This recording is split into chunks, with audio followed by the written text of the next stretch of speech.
Hello there and welcome to The Value of Everything.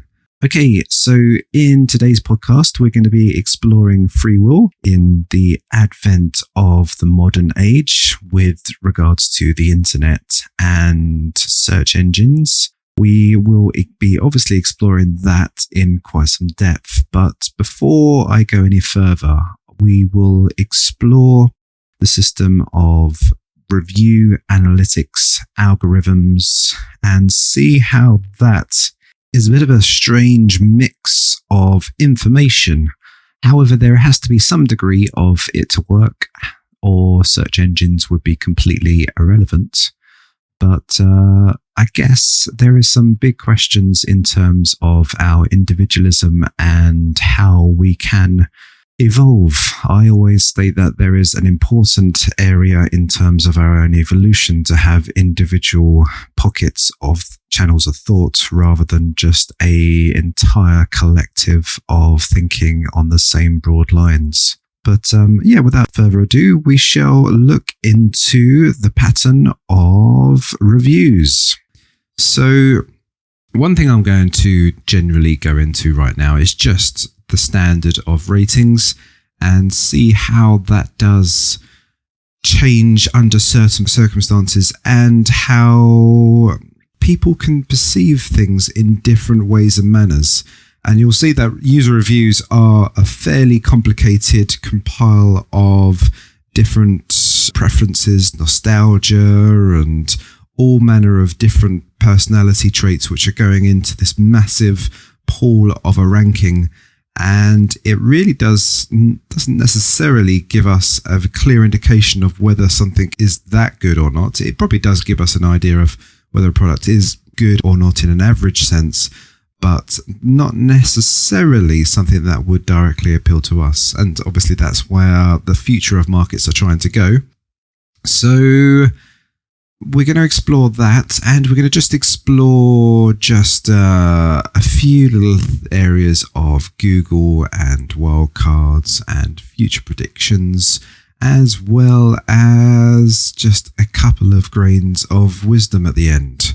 So let's just explore the numbers in itself.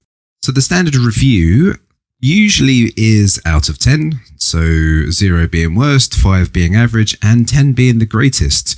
Also, you can have it out of 5 as well, just to make it a little bit shorter. But it's very interesting, even from those perspectives, how things can definitely get very modelled up. The funny thing is that we do start to aggregate our reviews and decisions, even though we understand that 5 is the middle number between 10 and 0. When it comes to general review patterns, we find that 7 is about average, or 3.37 if it's a ranking out of 5. So that becomes our fairly good review.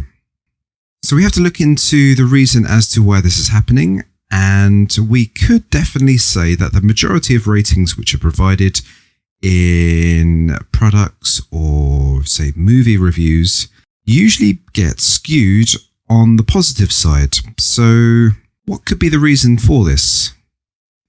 Firstly, you wouldn't necessarily, if you got a very average movie or a very average product, you're not necessarily going to go up and do a big review. It's pretty boring in the first place anyway, so you're not going to do anything to it at all. So you're really just going to do a review of something that's either going to anger you or get you very annoyed or pissed off.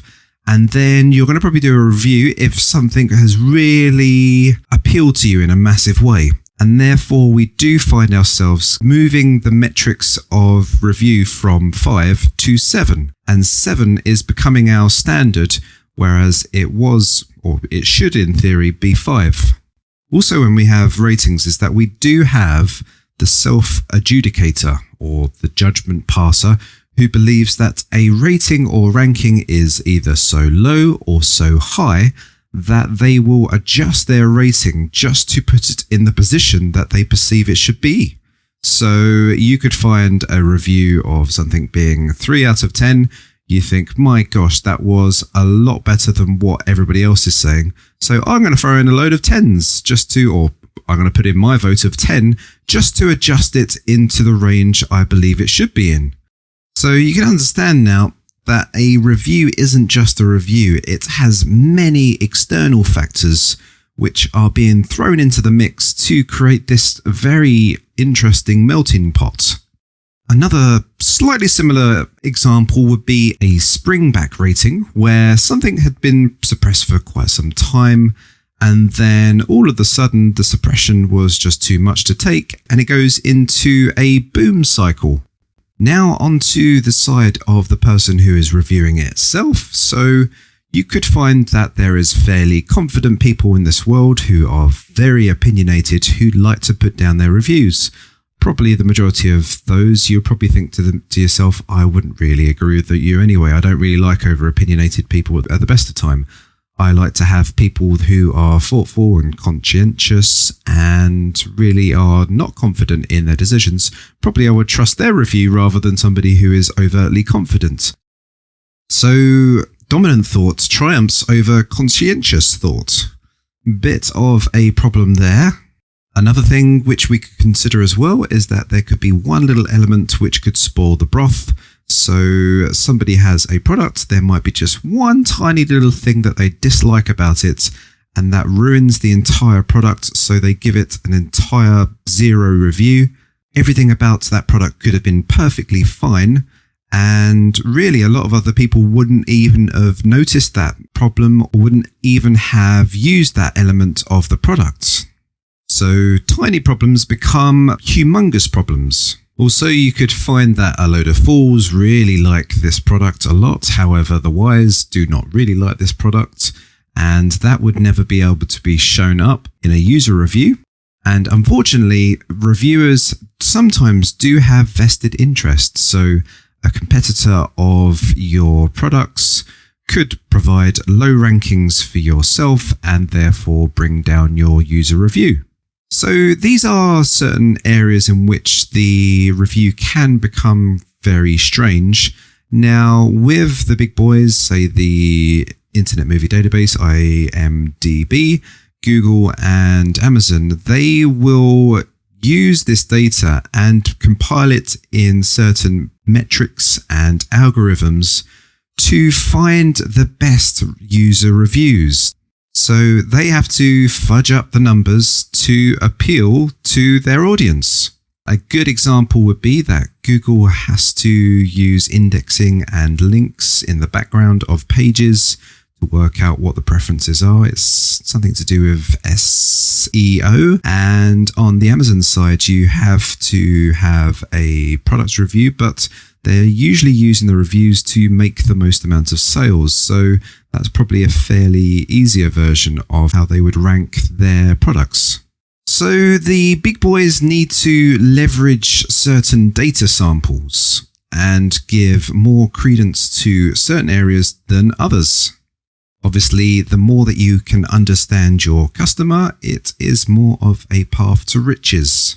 On the user level, there is an interesting element of seeking value where you sometimes dig through the dirt. You do find gold every once in a while. And it would be very nice if these formulas or algorithms could pick up these gold in the dirt items. An interesting element that you could have is that you could possibly have a Internet Movie Database which really did compile every single multiple level of emotion of how that movie appealed to the individual. And then you could have some mega database of how the movie ranked. But then you get yourself into a problem of how do you put all of these elements together to create a certain ranking.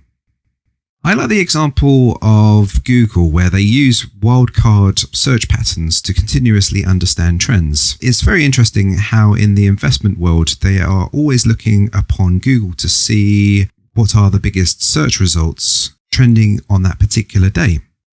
One of the interesting interviews from Eric Schmidt in 2007 for the Wall Street Journal was that he was talking about how the search engine would work in the future, and he actually didn't think that most people wanted Google to answer their questions.